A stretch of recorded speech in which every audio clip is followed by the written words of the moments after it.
মরিচ উৎপাদনে অন্য জেলা থেকে বেশ খানিকটা এগিয়ে আছে গাইবান্ধা। প্রতি বছর এই জেলার 4 উপজেলায় বিপুল পরিমাণ মরিচ উৎপাদিত হয়। এই মরিচের মান ভালো হওয়ায় দেশের চাহিদা মিটিয়ে রপ্তানি করা হয় বিদেশেও। আর সবচেয়ে বেশি মরিচ কেনা বেচা হয় ফুলছড়ি হাটে। এই হাটে প্রতি শনি আর মঙ্গলবার মরিচ বেচা কেনা হয় প্রায় 4 কোটি টাকার। এবারও গাইবান্ধায় মরিচের ভালো ফলন হয়েছে, কিন্তু দাম কমে যাওয়ায় হতাশ কৃষক। গাইবান্ধা থেকে আতিকবাবুর পাঠানো তথ্যচিত্রে ডেস্ক রিপোর্ট।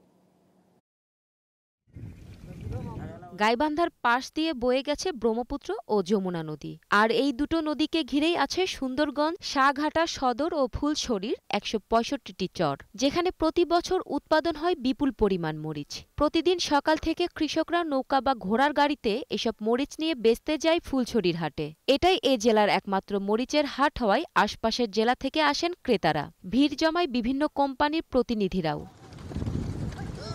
বেলা বাড়ার সাথে জমতে থাকে হাট, তবে বেচা কেনা শেষ হয়ে যায় দুপুরের মধ্যে। গেল বছরের চেয়ে এই বছর মরিচের দাম কম, তাই চরম হতাশায় কৃষকরা।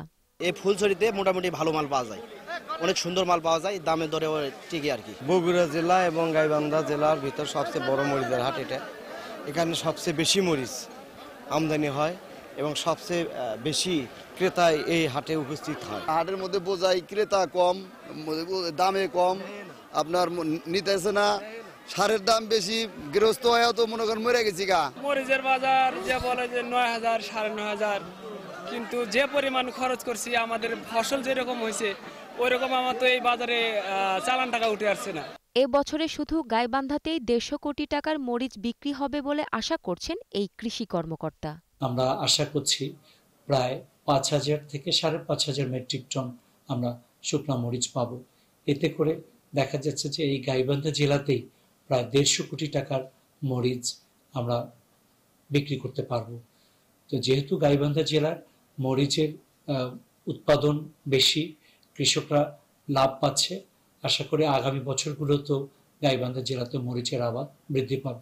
এবার এ জেলায় ১,৯২৫ হেক্টর জমিতে মরিচ চাষ হয়েছে, আর উৎপাদনের লক্ষ্যমাত্রা ধরা হয়েছে ৫,০৫০ মেট্রিক টন।